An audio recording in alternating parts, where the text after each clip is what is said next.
Hello students, welcome to Brilliant Minds. आज हम start करेंगे चैप्टर नंबर 12 अलजेब्रिक एक्सप्रेशन अपनी क्लास 7 की एनसीईआरटी बुक से।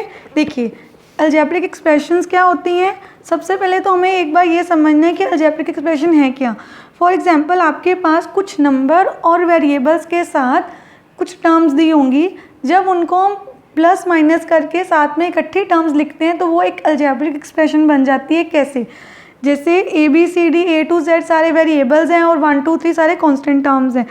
सबसे पहले मैंने लिखा 2x, देन एक और टर्म है हमारे पास 3y, then 3x square y। ऐसे कोई भी टर्म्स होंगी आपके पास, यहाँ पे नंबर भी और वेरिएबल भी हैं। और अगर आप इनको बोलते हैं टर्म्स, इंडिविजुअल क्या है टर्म्स। अगर आप इनको ऐसे लिख दें इस फॉर्म में, जैसे यहाँ पे देखिए मैंने क्या किया, प्लस लगा दिया, यहाँ भी प्लस, तो ये आपकी क्या बन गई, एक पूरी अलजेब्रिक एक्सप्रेशन। जैसे प्लस और माइनस भी हो सकता है। फॉर एग्जांपल ऐसे होता है 2x माइनस 3y, यहाँ पे प्लस हो जाता, दोनों में माइनस भी हो सकता था। ये इंडिविजुअल टर्म्स होती हैं और ये इकट्ठी जब प्लस माइनस करके हम बना दें तो हमारी बन जाती है अलजेब्रिक एक्सप्रेशन। अब अपना चैप्टर स्टार्ट करते हैं एक्सरसाइज 12.1 से। 12.1 में हमारा फर्स्ट क्वेश्चन क्या है, get the algebraic expression in the following cases using variables constant and arithmetic operation. Mean plus minus जो भी साइन हमारे लगते हैं लगा के मल्टीप्लाई हमें अपना अलजेब्रिक एक्सप्रेशन बनानी है। हमारा जो फर्स्ट क्वेश्चन है, फर्स्ट क्वेश्चन का फर्स्ट पार्ट में हमें क्या दिया है, फर्स्ट पार्ट में हमें दिया है सब्ट्रैक्ट z फ्रॉम y। तो हमें क्या करना है, y में से z को माइनस करना है, तो y को आगे रखेंगे y minus z। Second part वहाँ पे लिखे है 1/2 of the sum of the number x and y। 1/2 of the sum means क्या होता है, ऐड करना। तो आपको क्या करना है, जो आपके दो वेरिएबल्स हैं x एंड y उनको ऐड करना है और उसका क्या कर देना है 1/2 मीन्स उसको हाफ से क्या कर देना है मल्टीप्लाई। जब भी ऐसे लिखा हो हाफ कर दो किसी नंबर का तो आपको उसको हाफ से मल्टीप्लाई करना होता है। यहाँ पे मल्टीप्लाई का साइन लगा भी सकते हैं या सीधे ऐसे लिख सकते हैं हाफ ऑफ दिस, और इसको ऐसे भी रिप्रेजेंट कर सकते हैं x प्लस वाई ऊपर और नीचे 2, क्योंकि 1 को किसी भी नंबर से मल्टीप्लाई करके वो नंबर ही आता है। देन थर्ड पार्ट हमारा, अब हमें थर्ड पार्ट में बोला है the number z multiply by itself. देखिए यहाँ पे एक नंबर है z, अगर हम z को z से ही मल्टीप्लाई कर देंगे तो वो क्या बन जाता है z स्क्वायर। अब ये क्या होता है, हम नेक्स्ट चैप्टर में भी इसको अच्छे से समझेंगे जब हम एक्सपोनेंट्स करेंगे। z इंटू z, यहाँ पे दो वेरिएबल्स हैं यहाँ पे, और इन दोनों वेरिएबल्स में क्या है, ये क्या हो रहा है, दोनों वेरिएबल्स मल्टीप्लाई। जब भी वेरिएबल्स मल्टीप्लाई होते हैं तो ऊपर क्या होता है, इनकी पावर्स होती हैं जो हम नेक्स्ट चैप्टर में अच्छे से समझेंगे। तो यहाँ भी इसकी पावर 1 है, यहाँ भी पावर 1 है, तो ये पावर्स क्या हो जाती हैं, ऐड। आपने काउंट कर लेना है कितनी है, 1 2, वहाँ पे लिख दिया 2। अब नेक्स्ट पार्ट है हमारा fourth part, 1/4 of the product of P and Q। P and Q का प्रोडक्ट मीन्स ऐसे, P एंड Q का प्रोडक्ट उसको क्या कर देना है, इसका 1/4, जिसको हम कैसे रिप्रेजेंट कर सकते हैं 1/4 PQ। क्योंकि जब भी कोई वेरिएबल्स मल्टीप्लाई होते हैं तो सिंपल आप मल्टीप्लाई का साइन हटा के ऐसे लिख सकते हैं।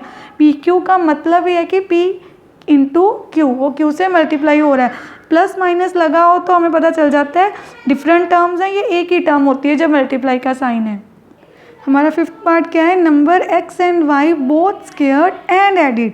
मीन्स x एक नंबर है उसका स्क्वायर करो, स्क्वायर मैंने आपको भी समझाया, उस नंबर के ऊपर 2 ऐसे पावर में लिखना, और y जो नंबर है उसका भी square, and number x and y both squared, पहले उनका स्क्वायर किया एंड एडिड, उनको क्या कर देना है add.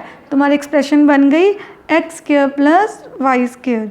Then the number 5 added to 3 times the product of number m and n। m और n का प्रोडक्ट करना है, मतलब इनको मल्टीप्लाई करना है, and number 5 added to 3 time this number. पहले इस नंबर का 3 टाइम्स निकालना है, इनके प्रोडक्ट का क्या लिखा हुआ है 3 टाइम्स द प्रोडक्ट। तो पहले हमने इनका प्रोडक्ट किया m इंटू n, देन अब इसको 3 से क्या करना है मल्टीप्लाई। और जब भी आप किसी को जहाँ भी लिखा हो ना 3 टाइम्स 2 टाइम्स समथिंग टाइम्स, तो आपको क्या करना होता है मल्टीप्लाई। तो 3 times the product and then 5 added to it. और इसको हम कैसे रिप्रेजेंट कर सकते हैं 3mn, मैंने आपको अभी समझाया। अगर प्लस माइनस का साइन नहीं है तो हम सिंपली ऐसे लिख सकते हैं m इंटू एन mn लिख सकते थे। 3 जब किसी भी वेरिएबल से कोई कांस्टेंट नंबर मल्टीप्लाई हो न्यूमेरिक वैल्यू तो सीधा हम ऐसे रिप्रेजेंट कर सकते हैं +5। बट आपने याद रखना है ध्यान से, ये 5 कभी भी 3 में ऐड होके 8 नहीं बना सकता। हम आगे सीखेंगे इस चैप्टर को पूरे अच्छे से। लाइक वेरिएबल्स एक दूसरे में ऐड हो सकते हैं। नेक्स्ट पार्ट, ये सारा मैं डिटेल में आपको सिखाऊंगी जब हम नेक्स्ट एक्सरसाइज करेंगे। 7th पार्ट क्या है, product of number y and z subtracted from 10। अब आप ध्यान से देखना, 10 में से माइनस करना है, तो 10 में से आपको क्या सब्ट्रैक्ट करना है, product of y and z, y into z, that means 10 minus yz। Then last part first question का, sum of number a plus B subtract from their product, मतलब इन दोनों के प्रोडक्ट में से, प्रोडक्ट क्या होता है मल्टीप्लिकेशन, इन दोनों को जब हम मल्टीप्लाई करेंगे a इंटू बी, उसमें से आपको क्या सब्ट्रैक्ट कर देना है, इन दोनों का a एंड b का सम। तो जब भी प्लस आएगा, जहाँ किसी नंबर का सम होगा, जहाँ क्या होगा सब्ट्रैक्शन, आपको उसको क्या रखना है ब्रैकेट में ऑलवेज। तो हमारा सम बन गया, एक्सप्रेशन बन गई A B minus a plus B. और ध्यान रखना है ये ब्रैकेट में ही रखना है क्योंकि ये माइनस हो रहा है। जब भी आपका कोई नंबर माइनस हो रहा है, इनको बोलते हैं बाइनोमियल टर्म, ये भी हम आगे सीखेंगे। अब देखिए ये दो नंबर्स हैं, यहाँ पे 1 और 2, 2 टर्म्स हैं, तो आपको क्या रखना है, इसको हमेशा ब्रैकेट में रखना है। अब हम करेंगे क्वेश्चन नंबर 2। क्वेश्चन नंबर 2 में क्या है, आइडेंटिफाई करना है हमें the term and their factor in the following expressions. सबसे पहले हमने एक्सप्रेशंस को बनाना सीखा, अब हम देखेंगे उन एक्सप्रेशन में से टर्म्स क्या होती हैं और टर्म्स के फैक्टर्स क्या होते हैं। अब देखिए हमने यहाँ पे लिख लिया कि हमें क्या आइडेंटिफाई करना है, टर्म एंड उनके फैक्टर्स। और सबसे पहले इसी क्वेश्चन को उन्होंने क्या बोला है, हमें जो फर्स्ट पार्ट दिया है इस क्वेश्चन का वो ये है कि हमें इसको शो करना है ट्री डायग्राम से। अब ट्री डायग्राम कैसे बनाते हैं वो देखते हैं। अब यहाँ पे देखिए आपको क्या करना होता है, इसकी देखिए कितनी टर्म्स है, मैंने आपको पहले भी बताया टर्म्स किससे बनती है, प्लस माइनस से, मल्टीप्लाई और डिवाइड करने से टर्म्स नहीं बनती। तो इसमें कितनी टर्म्स है, देखिए यहाँ माइनस है तो माइनस के पहले एक टर्म है, माइनस के बाद में एक टर्म है, तो 2 ही टर्म है, एक है x और दूसरी है -3। नंबर के आगे वाला साइन हमेशा अगर माइनस है तो हमने लगाना है, प्लस लगाने की हमें ज़रूरत नहीं होती।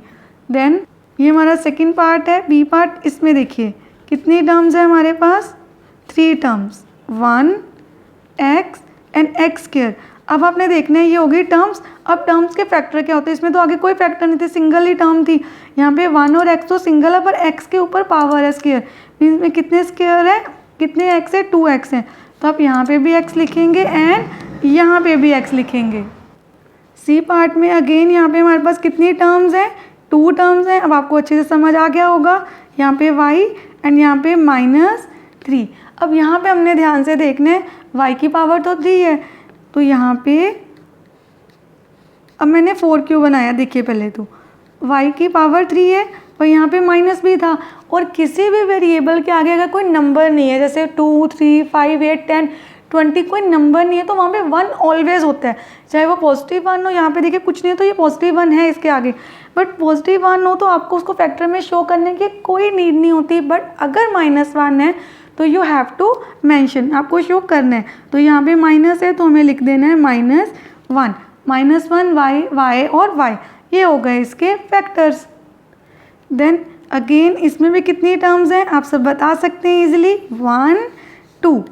हम टर्म कैसे बनती है, प्लस माइनस है, तो एक ही बार प्लस लिखा है तो प्लस के पहले एक टर्म है और प्लस के बाद दूसरी टर्म है। अब हम लिखते हैं इसके फैक्टर्स।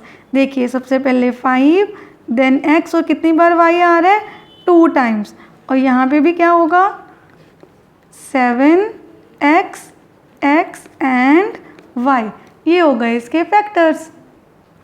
यहाँ पे क्या है हमारे पास क्वेश्चन नंबर 2 का जो ई पार्ट है, उसके जो ई पार्ट में कितनी टर्म्स है, देखिए 1, 2, 3।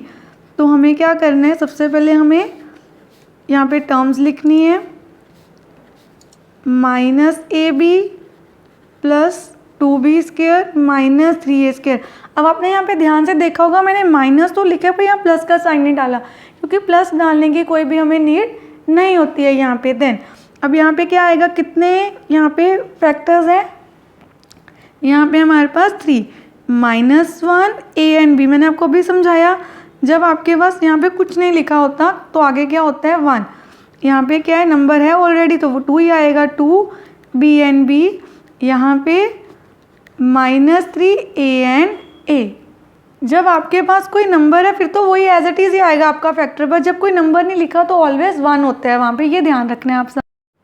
अब इस क्वेश्चन में हम देखेंगे कि एक्सप्रेशन कैसे आइडेंटिफाई करना है टर्म्स और फैक्टर को। अगर आपको कोई भी अलजेब्रिक एक्सप्रेशन दी हुई है, यहाँ पे हमारे पास एक अलजेब्रिक एक्सप्रेशन है -4x + 5 एंड हमें पहले उसकी टर्म्स बतानी। इसमें कितनी टर्म्स है देखिए, प्लस माइनस इनको टर्म्स बनाते हैं, ये फर्स्ट टर्म ये है सेकेंड टर्म।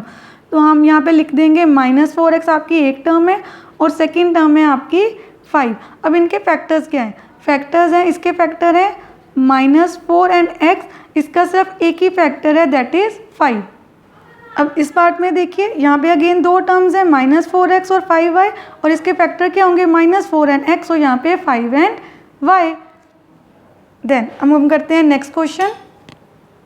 अब देखिए इस पार्ट में हमारे पास कितनी टर्म्स हैं? अगेन 2 टर्म्स हैं, तो 5y एंड 3y², और फैक्टर क्या है 5 एंड y दोनों फैक्टर है, यहाँ पे 3 और y 2 टाइम्स आ रहा है, यहाँ पे xy and 2x² y 2 terms आ गई आपकी, यहाँ पे x y 2x x and y, यहाँ पे p q एंड q ये 2 टर्म्स है हमारी, इसके फैक्टर्स हैं p एंड q और इसका q अकेला ही है। यहाँ पे कितने 1 2 3 टर्म्स हैं, 1.2ab -2.4b एंड 3.6a, तो ये क्या आ गया 1.2a and b, then -2.4b, यहाँ पे 3.6 एंड a, ये आ गया आपके फैक्टर्स। अब हम स्टार्ट करते हैं इसके, अभी इसके 2 पार्ट्स और रहते हैं वो भी कर लेते हैं हम। अब जी पार्ट क्या है हमारे पास 3/4x + 1। अब इसकी टर्म क्या होगी, अब ध्यान से देखिए इसमें कितनी टर्म्स हैं, 2 टर्म्स है, फर्स्ट है 3/4x है, सेकेंड टर्म है हमारे पास 1/4। अब हमें क्या फाइंड करने हैं इसके फैक्टर्स, और फैक्टर्स क्या होंगे, एक है 3/4 × x एंड दूसरा है 1/4, एंड लास्ट पार्ट है इसका h part that is 0.1 p² + 0.2 q²। अब देखिए इसके कितने टर्म्स हैं, अगेन इसमें 2 टर्म्स हैं, एक 0.1 p² एंड सेकेंड 0.2 q²। अब इसमें कितनी टर्म फैक्टर्स कितने हैं, ये फर्स्ट p का स्क्वायर है तो 2 टाइम्स p लिखेंगे, और यहाँ पे q का भी स्क्वायर है तो आप 2 टाइम्स q को लिखेंगे यहाँ पे। हमारा क्वेश्चन नंबर 2 अच्छे से यहाँ पे कंप्लीट हो गया, जिसमें हमने ट्री डायग्राम से भी टर्म्स और फैक्टर को निकालना सीख लिया है, और सिंपली अगर हमें टेबल फॉर्म में या सिंपली बताना है, अगर सपोज एक एक्सप्रेशन दे दिए तो हम हेडिंग डाल देंगे टर्म्स और आगे टर्म्स लिख देंगे और टर्म्स के आगे उसके फैक्टर्स लिख देंगे। अब हमने क्वेश्चन नंबर 1 एंड 2 अच्छे से कंप्लीट कर लिया अपनी फर्स्ट एक्सरसाइज का। नेक्स्ट वीडियो में हम क्वेश्चन नंबर 3 से स्टार्ट करेंगे। आई होप अब सब बच्चों को अच्छे से क्लियर हो गया, सारे स्टूडेंट्स को, कि कैसे हमने अलजेब्रिक एक्सप्रेशन फॉर्म करनी है और कैसे उनके टर्म्स और फैक्टर्स को लिखना है। अगर वीडियो अच्छी लगी है तो please like share and subscribe my channel and press the bell icon, जिससे आपके पास न्यू वीडियोज़ की भी नोटिफिकेशन आती रहे। Thank you for watching.